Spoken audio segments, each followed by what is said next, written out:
Ladies and gentlemen, welcome to the Extraordinary Family Life Podcast. We are your hosts, Greg and Rachel Denning. And we're excited. Well, we're always excited. Mostly me. I'll say I'm excited. Yeah. I'm an excitable guy. I get excited about lots of things. It's true. I don't know if I would use excited to describe my emotions the past couple of days. There's been a little bit of overwhelm, not going to lie. Because, well, you guys know, we've been telling you that here we are in the Worldschool Family Resort. We've moved in. We're getting it ready, upgraded. And, I don't think this is an exaggeration. You can correct me if I'm wrong. I literally feel like there's more than 10,000 things to do. You count every little thing everywhere on the, because that's how my brain works. I'm like, that thing on the floor, that, all of those is a thing that one of us has to touch and place and decide where it goes and all of that. Maybe that's the difference. Yeah, I think so. I walk in and say, I need to clean this room. And you walk You're in like, and say, it's one thing. It's like clean the room. Yeah. Boop. For me, every little thing counts. Is a thing. So yeah. Your list is huge. That's why I'm because saying every 10,000 item makes things. the list, and I'm Right. like, no, I just need to clean the room. No, I think that's why. This is it. Yeah. We finally discovered it. discovered You it. have 10,000 things to do, and I got like 600. 600, I'm like, yeah. this is a lot, but we got it. Right. And No, you're like, that no, is- I'm that is- itemizing everything. Well, because that's how my brain thinks about it. Because I look at Greg has this pile of weapons in the corner here that he's collected from around the world, and to me, each one of those is an item to do. Because I think, oh, we should hang them on the wall, which means I've got to figure out how to hang them and order the stuff, and then I have to do the actual project of actually hanging them. So each one of those things is at least 3 different steps, if not more, right? And so that's why, to me, it like, this is so insightful. Hopefully, you listening are like, oh, I get it. I wonder. Which then, that's why it leads to me feeling more overwhelmed, I guess, because all of that stacking and stacking and stacking, where I'm like, oh my No God. wonder you're living under We're a up to gigantic pile. 12,500. Exactly. It's crushing me. Right. And I'm like, what? There's just a few things we need to get Yeah, done. exactly. I love it. So, anyway. I gotta share something that was so fun. I went to pick up a dresser, I think. I can't even remember what I went to pick up. Something. And it happened to be in this antique shop. And if you guys have ever been interested in antique furniture and things, Portugal is loaded to the hilt with antique furniture. It's cheap, really. It's super cheap. And it's just almost Nobody wants unlimited it, amounts of it. Nobody yeah. wants it anymore. I think right now we've reached this period where the 2 generations ago who had it or built it or acquired it, they valued it, and now we've reached this new generation that thinks IKEA is the They bomb. just want IKEA furniture. And so they're just like, "Whoa, what would I want this old stuff for?" And they're just dumping it out on Facebook Marketplace. And so I went to pick up something that was just gorgeous, and then it happened to be in this guy has this little, I guess you could call it a storefront. It's more like a warehouse. He just has the thing packed to the hilt with all this antique stuff. And I'm like, well, I'm looking for a bookshelf for my office. He's like, I got one. He walked back over there, and it's gorgeous. Stunning. It is amazing. And I was like, wow, I want it. I'll take it. It's so rad. Well, I get it home and unload it. And Rachel's like, did you see that it has wasn't me lions? even. It was Sage. Was it Sage Sage? was like, oh, it even has carved lion faces on it, which, if you know Greg has this whole thing with lion. He has a big lion picture on the wall, and you have a lion head. So you've got this lion theme going on, and we're like, oh my gosh, it has lion heads carved into it. Hand-carved lion heads on my bookshelf. And on the bottom here, too. So exciting. So rad. Yeah. So we got all kinds of stuff going on. We'll circle back to the things we're working on here because it fits with the question we're going to talk about today. Let's dive in. Yes. Okay. So I got an amazing question. I'm going to read it to you. It starts, I'm writing to tell you both what an inspiration you've been to me over the last year. I've listened to almost all of your podcasts, and I'm working my way through the Family Systems and Charts course. All your information is clear and practical, and it's made a huge difference in my level of overwhelm and what our family has been able to accomplish. Woohoo! I'm so excited about that. That's wonderful. So awesome. My husband and I are taking our kids, aged 13 and 11, to Europe for 3 months this August. And I was wondering if Pause. you. Well, pause right there. Well, kudos Awesome. to planning that, Yeah. thinking about that, dreaming about that, taking kids who are at such a formative age. That age right there, when they're littler, they won't like appreciate the museums and the experiences as much. Although we still travel with all of our little kids and never regretted it because it's also formative. Mm-hmm. But when they're a little older, they can comprehend things better, locations and history and stories and all kinds of things. So Yeah. it's right at a formative age. So for you to say, you know what, we're taking our two kids, we're gonna go for a month to Europe.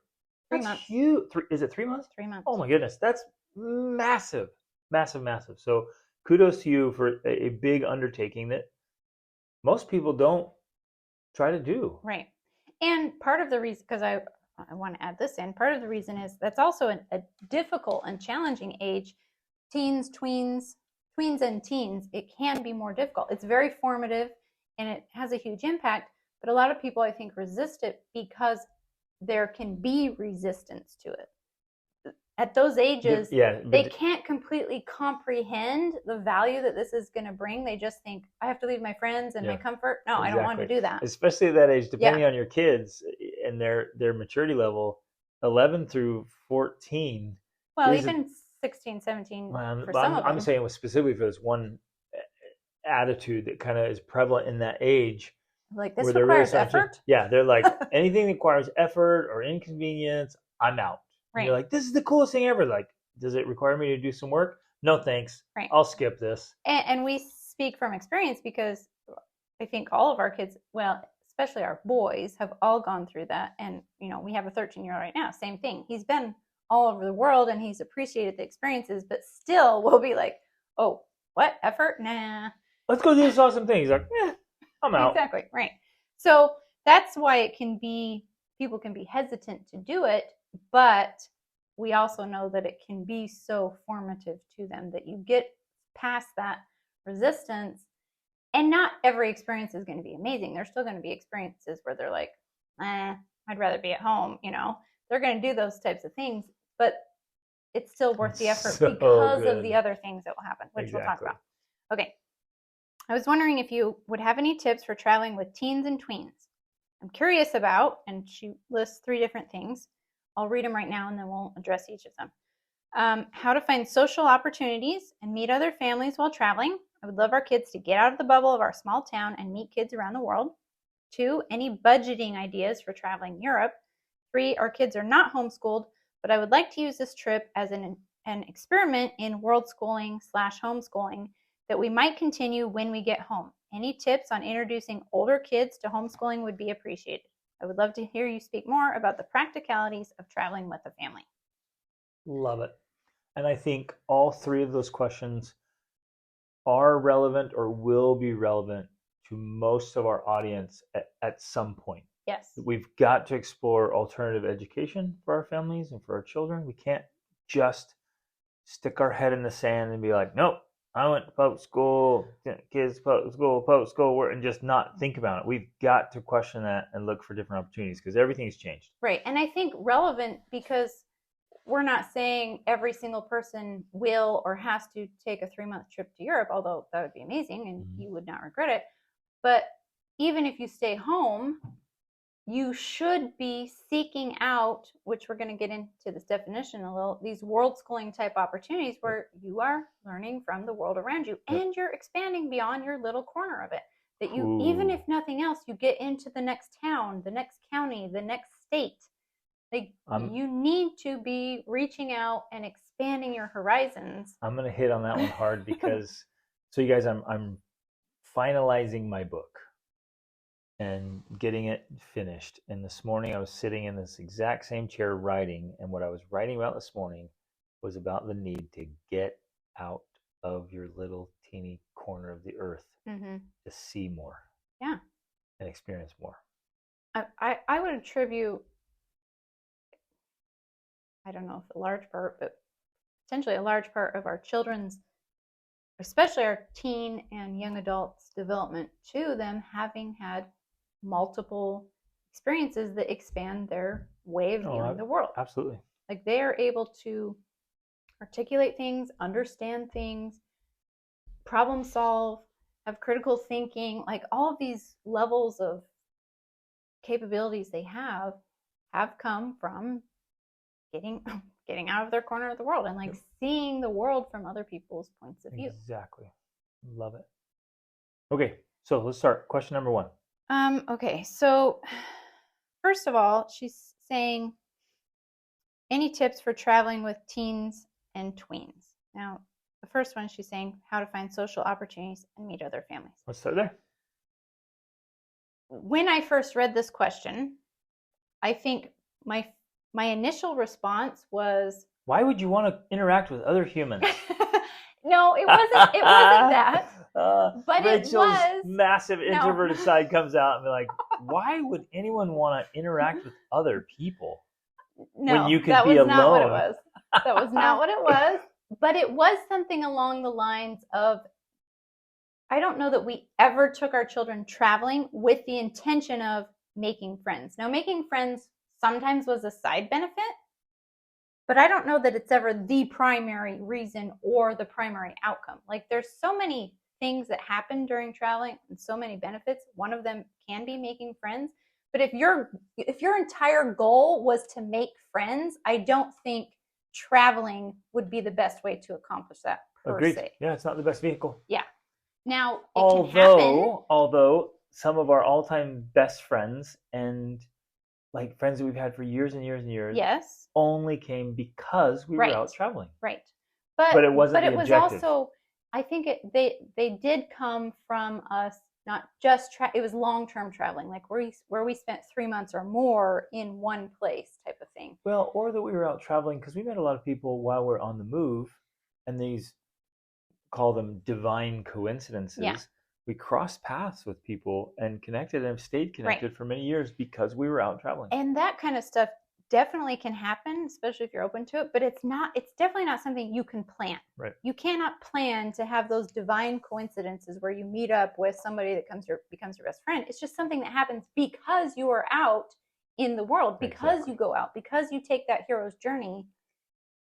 It happens. Yeah. But it's not like, this is my goal, this is the best way to achieve it. It's definitely not that in my mind, right? Like, there's a lot of, like I said, a lot of benefits to traveling, but if it's your primary goal to make friends, that's not the primary vehicle for doing that.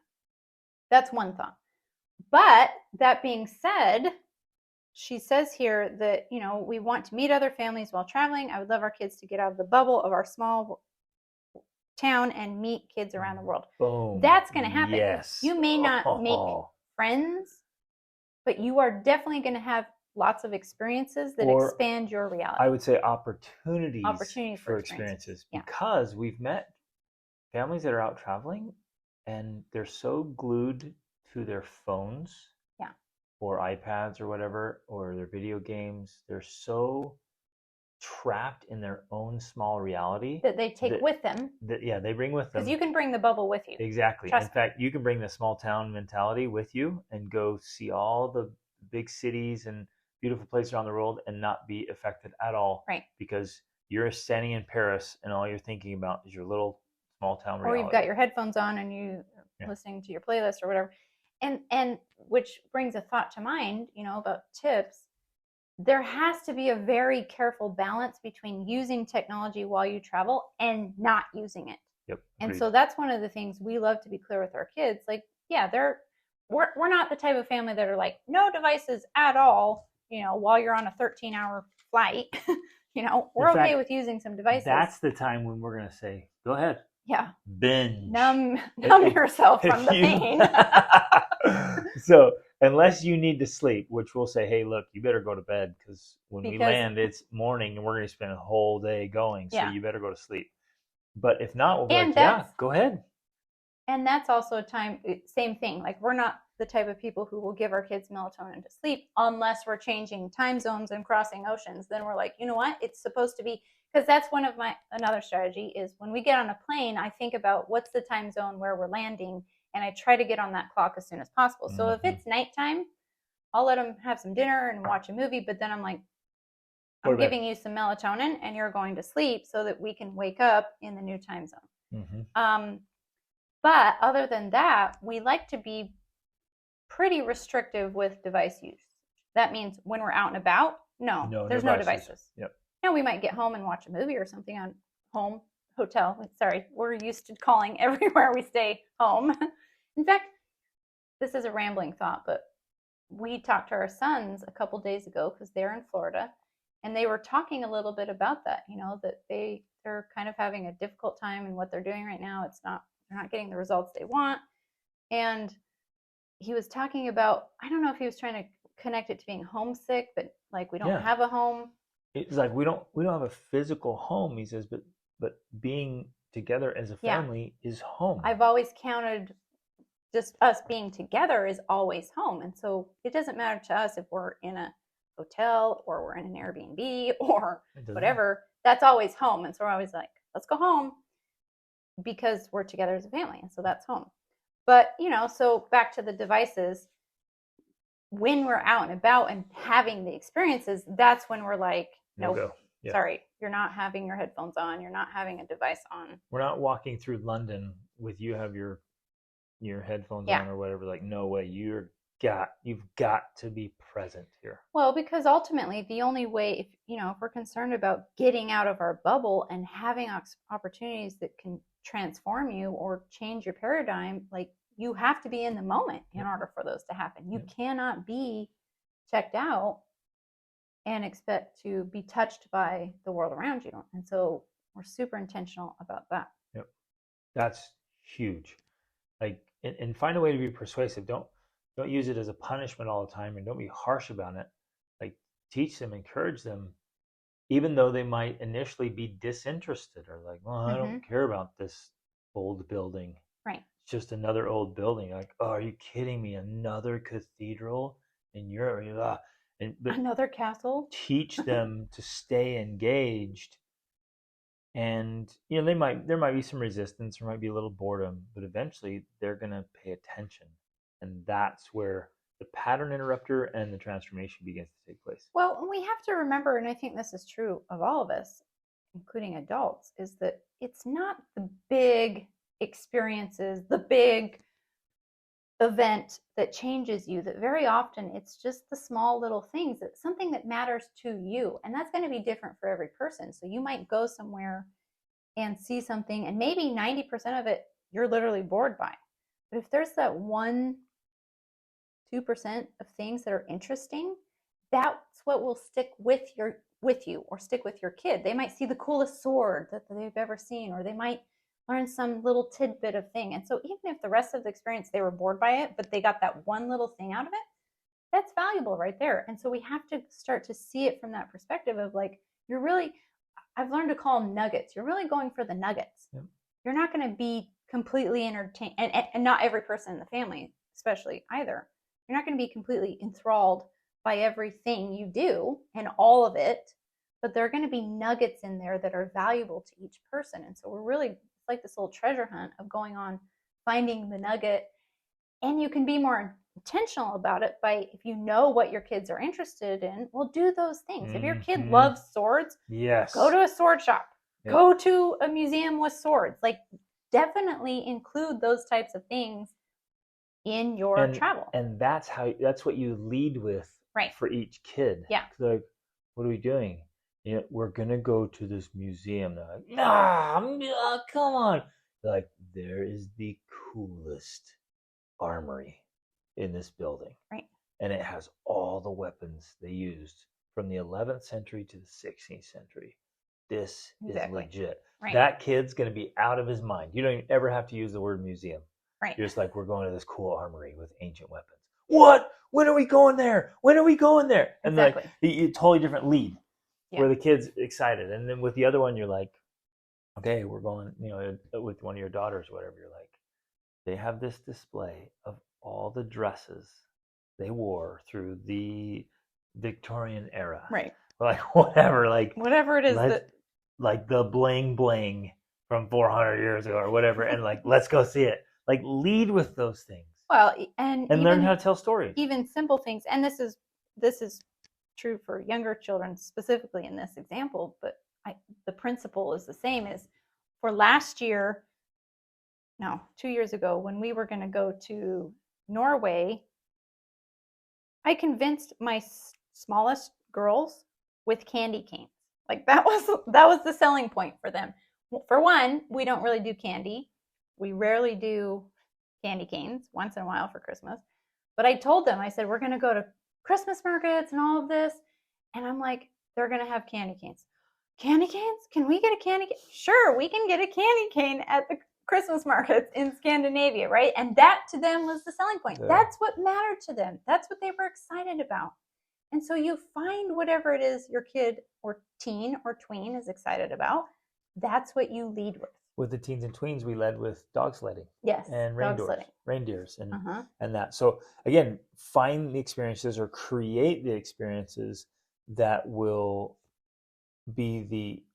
facilitate the transformation and be exciting and enticing to each one. Right. That's going to make a huge difference. And that is also included for us going to playgrounds, places where you and I wouldn't necessarily be interested in going to, but when there's a playground, we take our kids.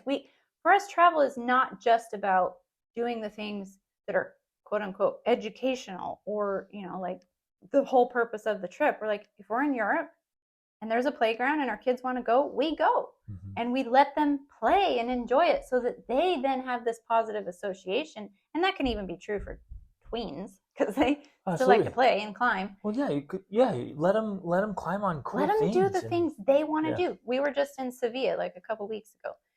First of all, there's this amazing tree that our whole family loves. And so when we see the tree, we stop and we let them play on the tree because they love it. We don't say, no, we have to go see this thing over here, the thing I want to see. Like, no, let's play on the tree. Now they have a positive association with the city of something cool to them. Which is interesting. You're like, we were in Sevilla, Spain, and like, we got to climb on a tree. Yeah, right. But there's something there that's the association, and what's really cool is it's right next to the University of Sevilla. Yeah. And this cool moat and the building. And one of our favorite restaurants. One of our favorite restaurants. And so it's all this stuff around there, and they're creating this cool association. Right. And I think that too often when kids or teens or tweens complain about travel, I think it's often because parents only do the things they want to do or feel like will be beneficial for them rather than doing the things that the kid themselves actually would like to do, right. Even if that's something that to you seems a waste of time. Right. Like, we're going to sit at this playground. We also see it like in very rigid, very strict, very packed schedules. Yeah. Here, on a time scale. Go. And the kid's like, hey, can we just enjoy this for a minute? Nope, got to get to the next thing. Right. And then you're like, oh, this is a chore. I can't wait to be done with my vacation. Well, that's a good point. That's another very important tip because for us, I would say less is more. Like there is an endless amount of things that you can see. You will never, and I've had to learn this, you will never be able to see all the things there are to see. And so mostly you have to decide what you're going to not see and spend more, like have it be a more relaxed schedule. That makes it more sustainable for everybody. More enjoyable. The entire family will enjoy the experience way better if you do less things. And okay, here's I think one of the coolest things that now that we're thinking through it and articulating it, it was planned. It's planning for spontaneity. Yes. Having a more flexible schedule allows you, so it opens you up to the possibility and then allows you to take advantage of the things you didn't know were going to come. Yeah, it gives you time to climb on the tree or whatever. Or meet somebody and they're super cool. You're like, man, let's hang go out get with some these gelato. guys. Let's go do something fun together with this family we just met.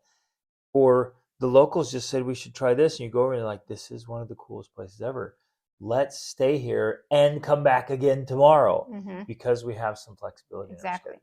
Yeah. So for me, when I'm planning our schedule, and this is the way I like to travel as well, I pick some of the most important things, like the things that to me are a must see, do not miss. And those are the ones I focus on getting to and getting tickets or whatever, or scheduling a time. But then the rest of the time, it's kind of just open so that we have, here's something we don't always understand. When you plan an itinerary, while you're sitting at the comfort of your home, you're not necessarily going to feel like sticking to that itinerary when the day comes, because you don't know what's going to happen between now and then. Exactly. And the day that you have planned for this entirely busy, packed schedule might be the day right after you missed a flight and you get in late and you're up late. You don't know what's going to happen. And so I love to just leave plenty of space in there for the unknown, because without that, that's when everyone grows to hate traveling, and then they want to go home and they never want to do it again because they had a miserable experience, because it was go, go, go, go, go, with no downtime, no recovery time, and nothing fun that they enjoyed. Right. That's how you ruin travel for kids. A word of caution, though, this could backfire if you're not proactive people. If you left some downtime and the whole family is very lethargic or not very proactive, and you're like, okay, we don't have anything on schedule. Oh, fine, let's just sit here. And then you spend a few hours every single day just sitting in some apartment in some rad place on in your Europe. device. Yeah, you're sitting on your devices. Right. And you're like, you Dennings are full of it. We left tons of downtime. It was so boring. Yeah. We spent hundreds of hours sitting inside while we're in Europe. Like, well, duh. Don't do that. Yeah. And so the way that I kind of counteract that is, like I said, I'll have the top things I want to do that, like, these are must-see. And it might be a must-see for me, a must-see for you, a must-see for one of the kids. It's like something that if, this person is like, I want to see them. Then I'll also have a list of, oh, that would be cool to see type things where it's available. I've done my research, and then it's like, it's on a day-by-day basis where we're like, okay, guys, here's some options for today. What would you like to do? And then we're like, oh, let's maybe go see that. And That's then we literally go see that. what we did for our Iceland trip. Yeah. I asked the boys, I said, what are the coolest things you want to see? What are the must-sees? And what are the cool things? And then we broke it down day by day and region by region. So like, hey, we're in this area now. Here are all the things we could do. And so we planned it out before we got there. And then when we actually got there on the ground, we're like, okay, now we're here. Here's that possibility. Which one do you guys want to hit? Which one you want to do? And which depending on how you actually feel today as well, right? It worked out great because we'd done some flexible planning. Right. And we also have to remember that within all of that, and here's sometimes what we forget when we're planning a trip, especially if it's 3 months, within all of that, you still have to eat. So you have to go to restaurants, or you have to go grocery shopping. So you can buy food to prepare at your hostel or whatever that has a little kitchen. Both or Airbnb. Both experiences we recommend. Great. Yeah. And you still have to wash laundry. Like, there's still the daily things that you have to do that without experience, you forget to plan that into the schedule. Like, we need a shopping day or time. We need a laundry time. And so nobody plans that. Yeah. Nobody thinks like, oh, today's laundry day. Right? We're starving. Yeah, exactly. And so we have to remember that has to be a part of the schedule still. And it can be a very enjoyable part of the schedule. It's an experience to go grocery shopping in another country, in another language, in another culture, currency, and to see what they like. I always feel like it's a treasure hunt. Like, you go to this totally new store and you wander around looking for stuff, and you're like, oh my gosh, what is this? I've never seen this before. I don't even know what that is. Please, please, please, this is what I beg of you. Try local foods. Yes. Don't go to the grocery store looking to find the same little brand of crap cold cereal you eat at home. Do not deprive yourself and your children of awesome experiences. You're like, but my kids only eat Lucky Charms. Well, then let them go hungry. Say, hey, we're in this other country. This is what they eat for breakfast. So you can have that or go hungry. Like, up to you, whatever. Right. I'm not buying stupid American garbage. Especially because it's often more expensive because it's imported. Who cares? Well, but that's what I'm saying. That's another reason. Don't eat the stuff you're used to because it's imported to that country and it's more expensive. Even if they have it, we're like, no, we're not getting that. We're getting these other things because that's part of immersing in the culture. Exactly. Right. So remember that some of our best experiences in countries have been meals. Absolutely. Meals at restaurants or meals that we've prepared because, with these random weird ingredients. We're like, wow, this is all they had at the store. What is this stuff, And that becomes part of the experience itself. And so we And the have to think stories and about the that. memories, and Yeah. they're so fun. So So many think fun about that memories. aspect too of like, okay, part of the cool experiences we're going to have is going to include eating or sometimes even doing laundry. I mean, that's the thing about travel is that nothing is the same that you're used to. And so you think doing laundry looks like this, when in reality, it's a totally new and different experience. And if you include the kids in part of that, it also includes frustration often because you're Yeah. like, what? Why is it this way, right? But Well, and that's the all a part of it. mundane annoyances of trying to get things done that need to get done that Yeah, aren't fun, but include them in all of that. right. And then, like, they become more competent Well, that's part of the point. because you're Yeah. exposing them to so many different things. And you're having to solve problems and Hmm. figure things out. Like that's all a part of it. And so when you just do those things and basically voice it out loud, we're like, how do we solve this? What do we do about this? How do we figure this out? Even though it can be frustrating and annoying, with the right attitude, those are the types of things that actually bring Yeah. the growth and development that you're looking Yep. for. And Because the stories. and the Like our stories. families we talk about all kinds of crazy things that never were in the travel plans, Right. but happen, and you're like, yeah, you remember that time? That was crazy. And that's how we often met people. Yes. Is in those experiences. So getting out and having experiences and being open and being willing to talk and communicate. Like so one of the first questions was, well, how do we get them to meet people? The simple answer is talk to people. Mm-hmm. Just talk to And people, whatever you're doing. you're often talking to people trying to solve a problem sometimes. Like where's the laundromat? How do I find that? Where's a good place to eat? So you're Or talking to other people. okay, here's one of my favorite ones around food is like, hey, what's the Yeah. local food here? And I'll just, if I see a family walking along and they have like kids the same age and they're cool, I'm just like, hey, sorry, excuse me, we're just here visiting. Like, what's the best thing to eat in this town? Mm-hmm. Like, what is this city known for in food? What meal? What dish?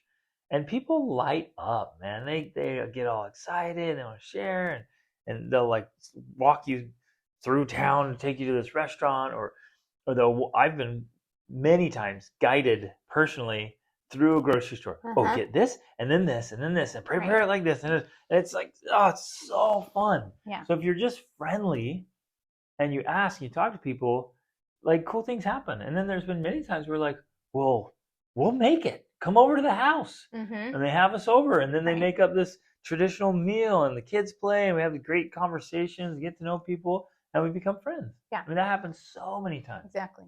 So yeah, we can't discount the importance of those small daily experiences. We sometimes feel like we're trying to escape that through travel. But in reality, when we incorporate that into the travel experience, it becomes super valuable. Yep. And I want to add this too, because I feel like it's such an important point. And I also love, of course, that it came from one of our children, because Parker, our oldest son, did that podcast interview with you. And I just loved how he talked about that, because we backpacked through Europe. It was like 17 countries with him last year. Well, with all the kids, and he talked about how, when we think about travel, and this is true for everyone, when we think about all the cool experiences we're going to do, like it's all the bucket list exciting things.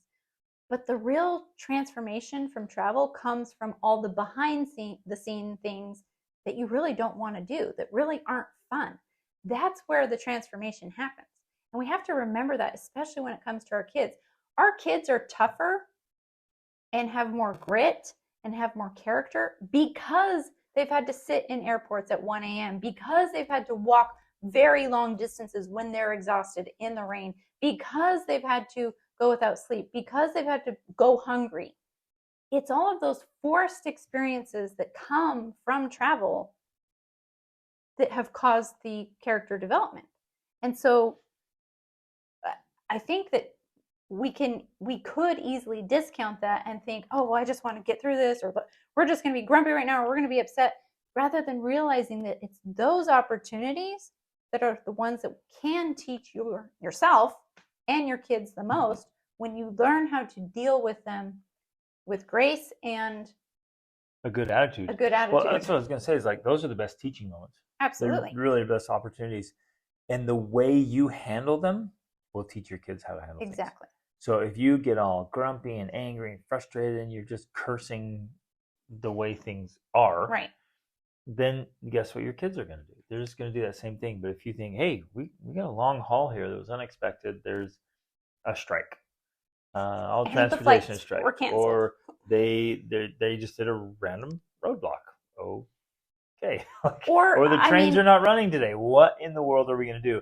And you have a good attitude about it, and you get together, you solve the problem, and you all endure.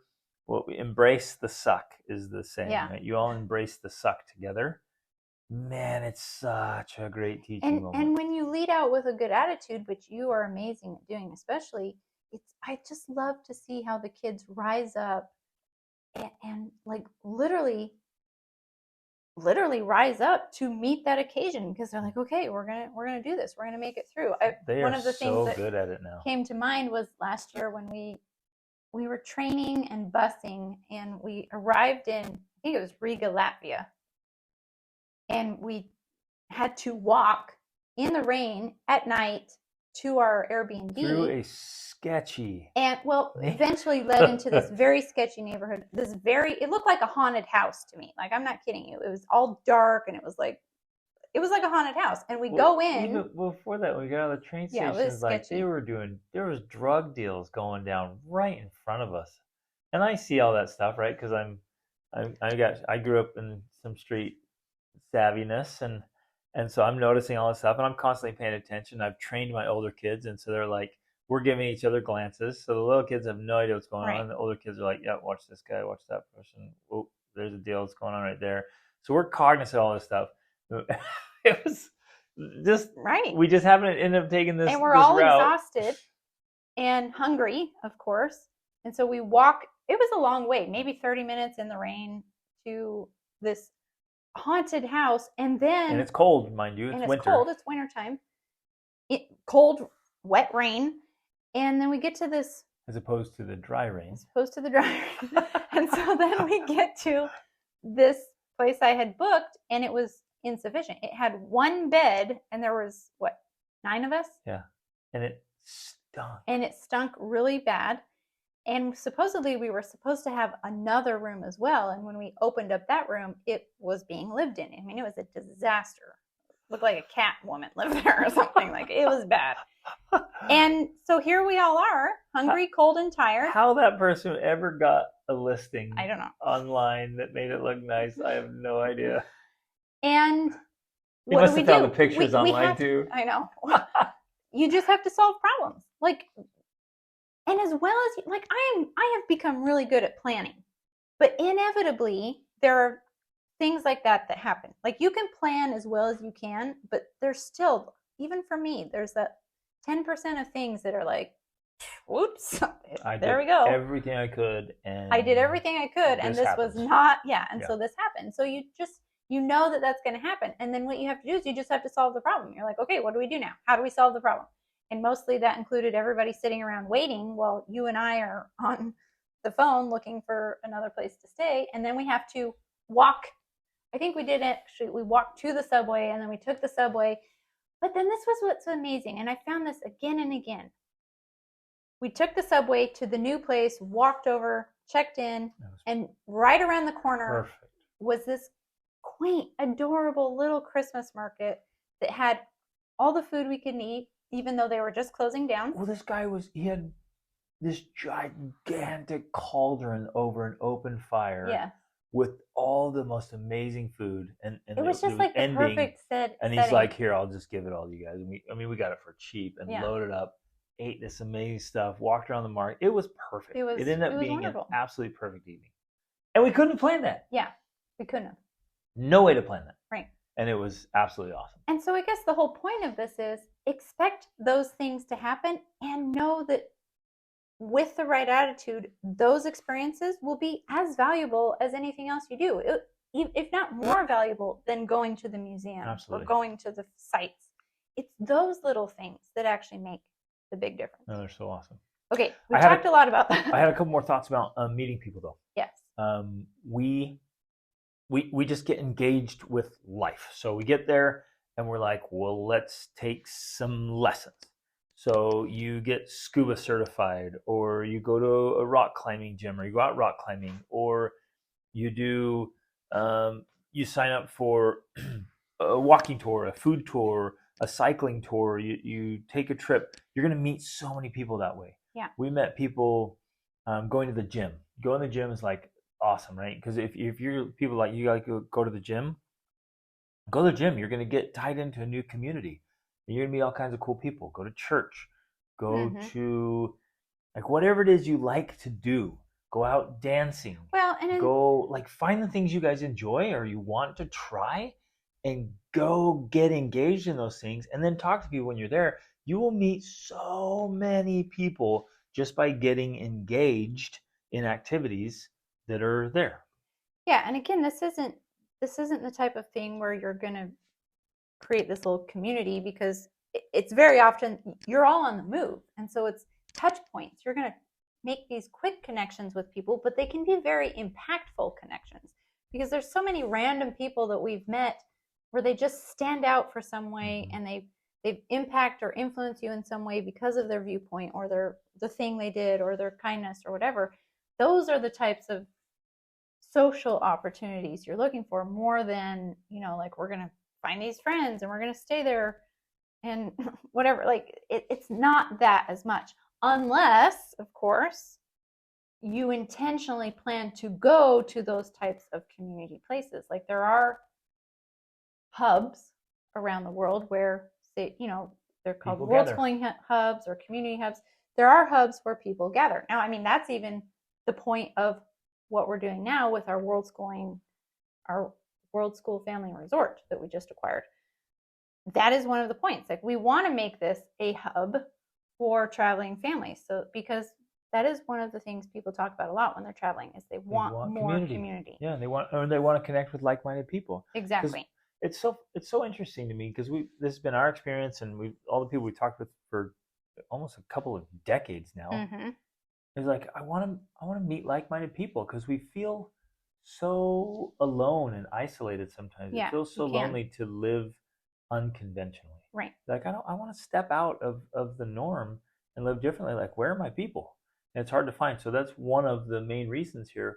We're going to host retreats for couples, for men, for women, for youth, for young adults. And we also wanted to have a place where families can come and go, and they can come and stay for a few days or a few weeks, and meet with other, or a few months, or meet with other families that are coming through, and do their studies here and do their work here. Right. Set up for digital nomads. Have a place to come have that experience as a family. Right. Instead of being travelers, instead of just tourists. Yeah, and being able to connect with people on a more long-term basis, as opposed to what generally happens is these touch points, which, again, they're valuable. They can be valuable, but it can be. You need both. You need both, exactly. Right. So, okay, that was all number 1.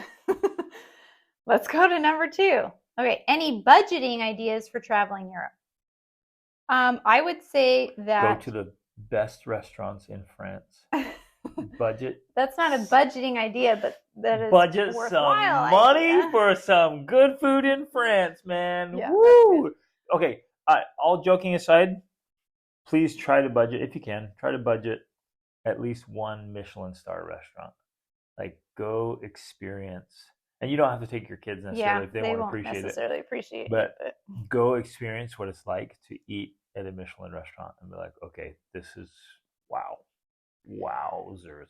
I would say, as far as budgeting, though, there are very nice hostels in all across Europe. And so staying at hostels with your kids is a great way to budget. And there are many hostels that are very family friendly. Yeah.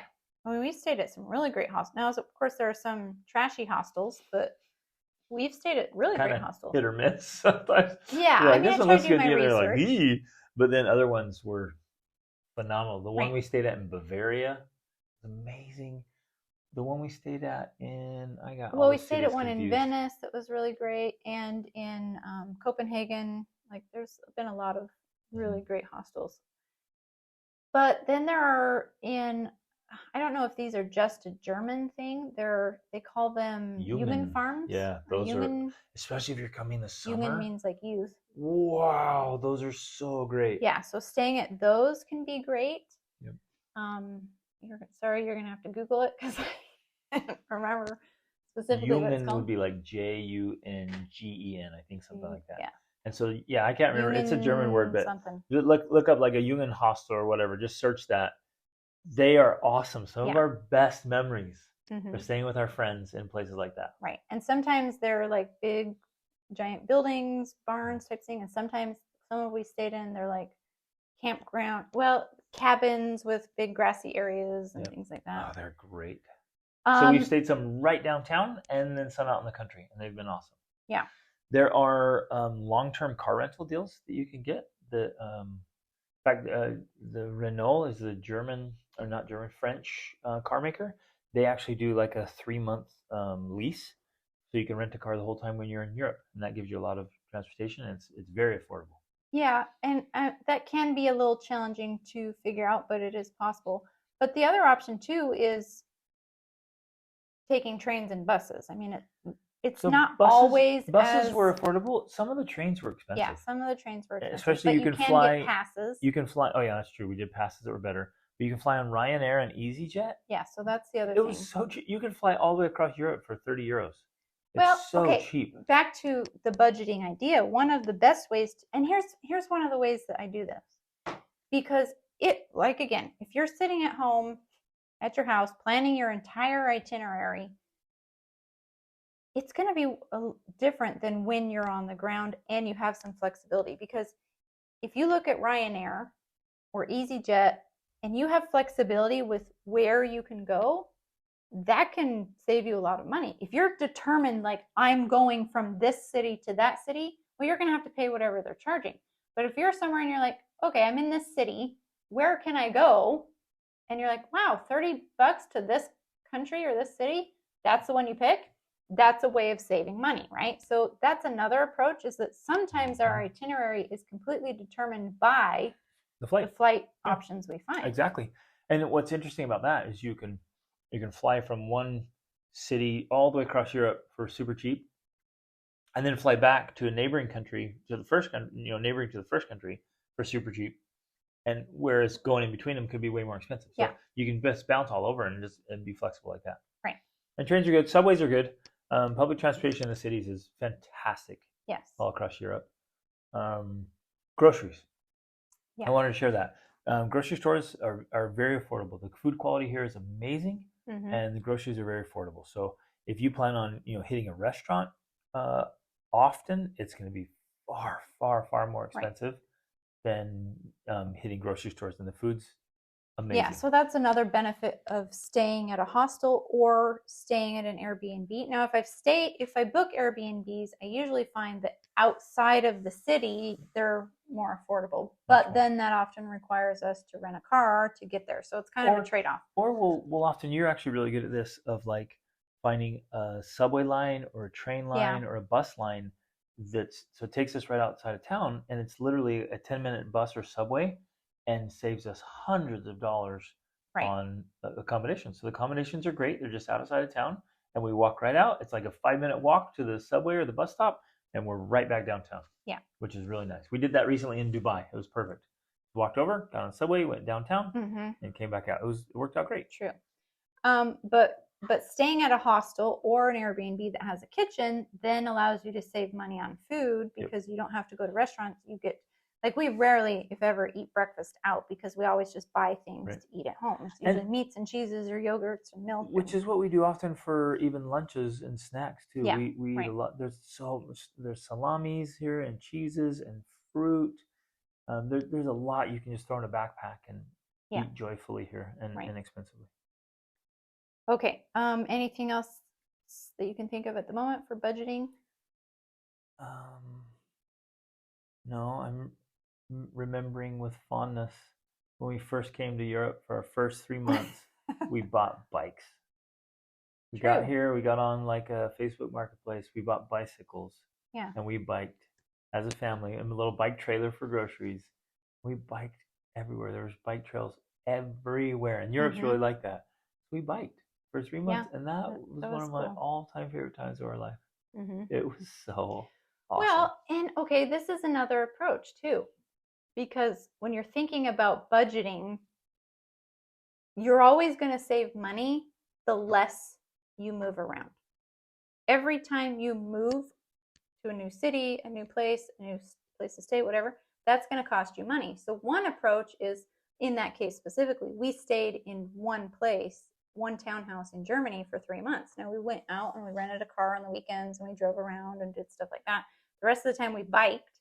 That is one type of experience that's completely valuable. You may not see as many places, you may not hit as many countries, but it's a very valuable experience in itself, and you often meet more people, right? So that's another approach, especially if you're more concerned about budgeting than you are about seeing lots of places. That's one approach. You go for 3 months, Stay but you stay longer in one and area. negotiate, because you can negotiate with any Airbnb or whatever. Like, hey, we'll stay longer term. Is there a better deal? And they can give you a better deal. Well, they often even just offer it. Like if you Right. book longer term, they give you a discount. And then if you pick a strategic spot, like you could easily hit 4 or 5 countries within just 4 or 5 hours. Yeah. If you hit the right spot.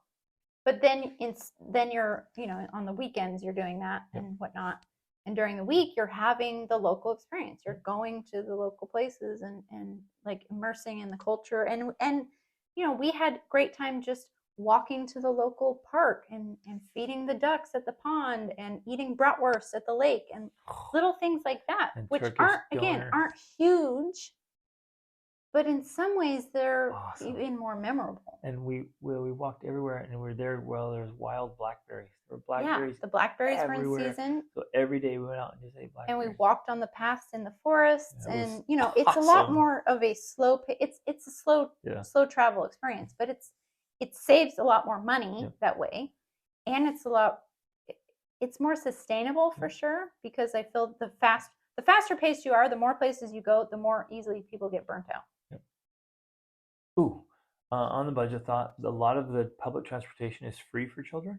So all the trains and subways were free. Actually in Europe, and, museums. Some of the museums are now. Most of them are. It might be under the age of 10 though. I don't remember for sure. But some of them were under 18. So depending on where you are, always check, because you might jump on and be like, oh, I gotta buy tickets here.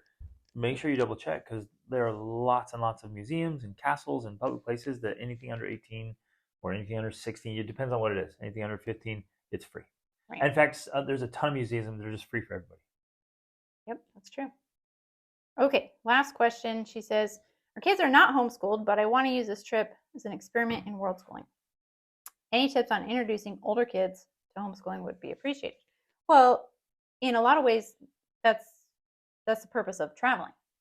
To us, that is the definition of world schooling. World schooling is learning from the world as it presents itself to you. And finding, I guess the active part of that is finding the lessons that are there for you to learn. Because something can happen to you. You can have, like we talked about with the challenging, frustrating experiences, they can happen. And that can either make you a better person or a worse person, depending on how you respond to it. And so, in essence, that's what world schooling is. It's learning how to respond to the world around you in a way that makes you a better person. Yep. So, and then, okay, no matter what your kids do for school, this is for everybody. No matter what your kids do for school, you and I have a moral obligation to help them love learning. They have to love learning. And sometimes that means separating it out from school, because their school experience is kind of killing the love of learning. Mm-hmm. They have to love learning. So your job, my job, is to make learning fun and exciting, enjoyable and interesting. And if we find the right books and the right experiences and the right tour guides, then learning is amazing and kids love it. And most of the time they're like, wow, this is what world schooling is like? This is what homeschooling is like? I'm in. This is amazing. Well, if you make it a good experience. And I think specifically that's there's a reason why they use the phrase interest-led learning, because when you learn how, as the parent, to pay attention to the interests of your children and then use those as a pathway for learning, then it becomes a completely different experience for the child. A lot of times it's done backwards. Like we the experts try to decide what a person or a child is supposed to learn, and then we try to force feed that to them by making them memorize, or whatever, when was you the War know. of 1812? But if you take their interests and use that as the starting point and use that as the guide, it eventually leads them to lots of other things. It leads them to learning about all the things they quote unquote should learn about, but it starts with swords, or it starts with dragons, or it starts with mythology. Like there's a lot of starting points that, when used in an effective way, become the tool for loving learning. Absolutely. And on that same line is like, get them into books, age appropriate books that have historical and geographical context. Yeah, so I love to do that. I love to find, because our kids love to do audiobooks, and that's one of the things that we will do when we're traveling, especially if you're on a train or you're on a plane or you're waiting in an airport. Like, audiobooks are great. And I love to get audiobooks about the places where we're going to be. Specifically, I love to get story based books about the place. I'm not getting some dry, whatever travel guide. But like, we went to Norway, and so and only the ones who were interested in. I didn't make all of them do it, but I said, "Oh, hey, here's a series about Norse mythology. Who wants to listen to this?" And my, at the time, 16-year-old or 17-year-old, he wanted to listen to that, so he listened to a series about Norse mythology. You and I watched a series about Vikings, which was also depressing, but you know, I got kids' books about Norse mythology, and we read those during devotionals. So I like to do that and make it, because it becomes more interesting to everybody when it's actually about a place you're going to or you have been to. So you can do it after the fact too. Yep. Like, but when it's like there's a connection in your brain, your neural network there, that's like, oh, I know about this place, or I know about that. Like, and that still happens with our kids. If they have a frame of reference, they're more interested in things like the Sistine Chapel or the Vatican or this or that, because they've been there. Yep. And they're like, oh yeah, I've been there. I know what And they're talking even about. like the Percy Jackson series, Oh when we yeah, went to the Louvre in Paris, the our Louvre and kids the were like, Vatican. it's Our like kids bam, were, bam, bam, bam, and they knew all the stuff. yeah, But then, they like knew all if the you're statues in and France, you go through something like All the Lights We Cannot See, which there's a couple sections that are hard to hear in there for younger ones, or And There Was Light, true story by Jacques Luceron, who's yeah, 16 when he was leading the French resistance as a blind kid. yeah. Like that, you read that when you're in France, or all the great classics in England, from Jane Eyre and Jane Austen. all the Jane Austen books, and Charles Dickens, maybe even do edited ones for some of the younger ones. I mean, all those great timepieces. When you read those and you love the stories, you get into them, and then you're there. Yeah, and that is the essence of world schooling, is making connections in your brain between content or slash curriculum and real world places and times in history, which just comes alive when you get to go and see those places or touch them or experience it firsthand.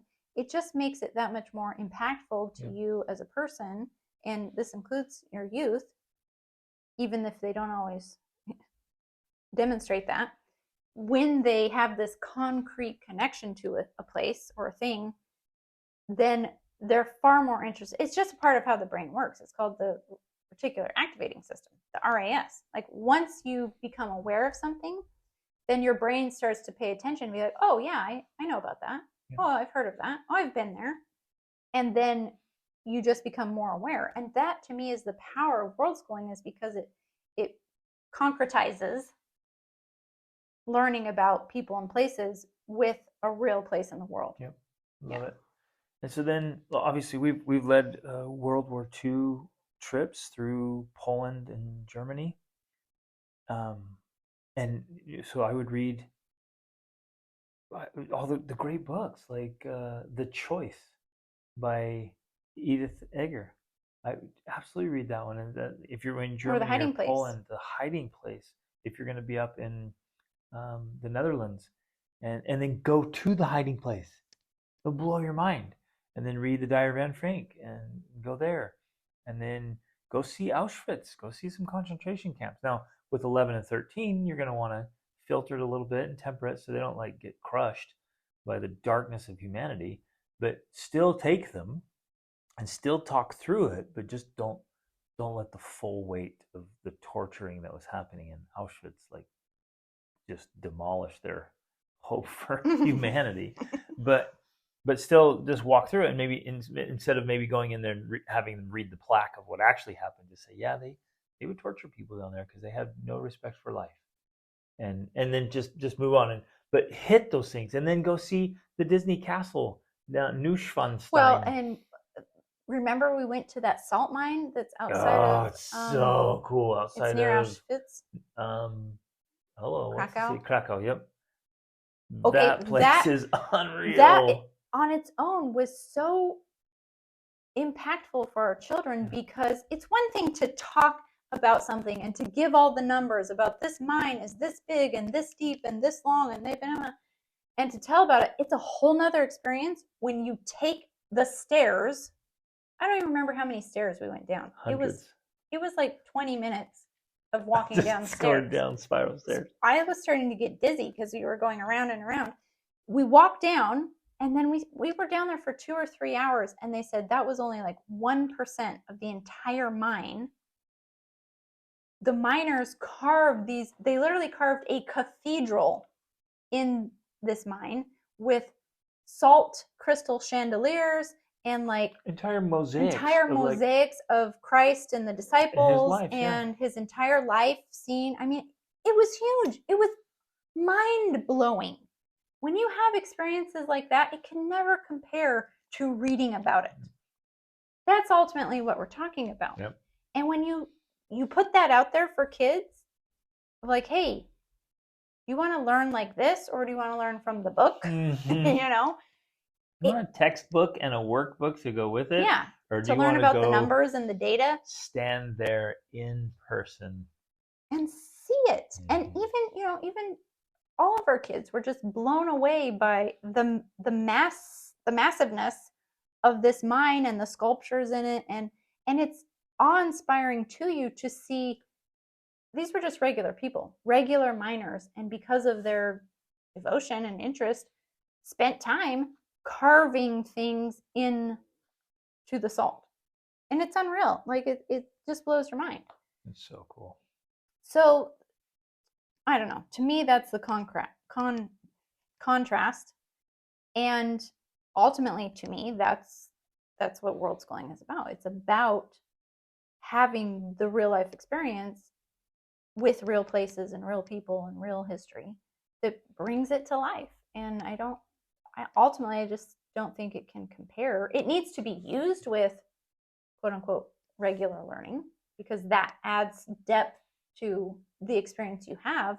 But I found for me and our children and you, we're far more interested in the subject once we've had a real life experience with it ourselves. Exactly. Yeah. It just somehow fuels that interest. You're like, wow, that's so fascinating. And it makes you want to learn more about people and places and events in history when you have seen it firsthand. Love it.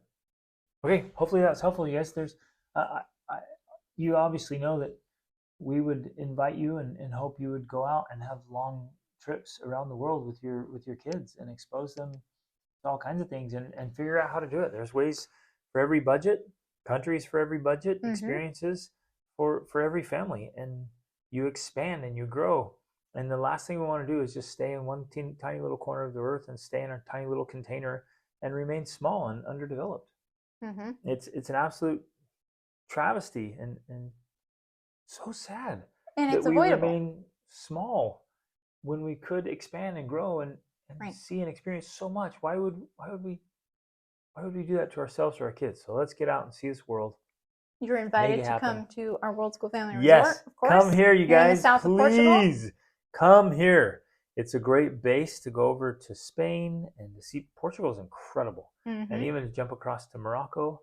Mm-hmm. It's just what a place, and there's so much to do right here, from surfing and paddleboarding and kayaking and mountain biking and hiking and trail running and Horseback riding. on and on and on.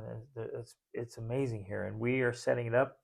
Rachel's redoing all the rooms. They're just gorgeous and comfortable. We've got orchards and farm animals, and Learning just this spaces and morning working we're spaces. putting in a sand volleyball court and Yep. a sport court. I mean, we're just going to make this whole place a place of learning and inspiration and transformation. So come stay with us. Thanks, you guys, for listening. Love you. Reach upward.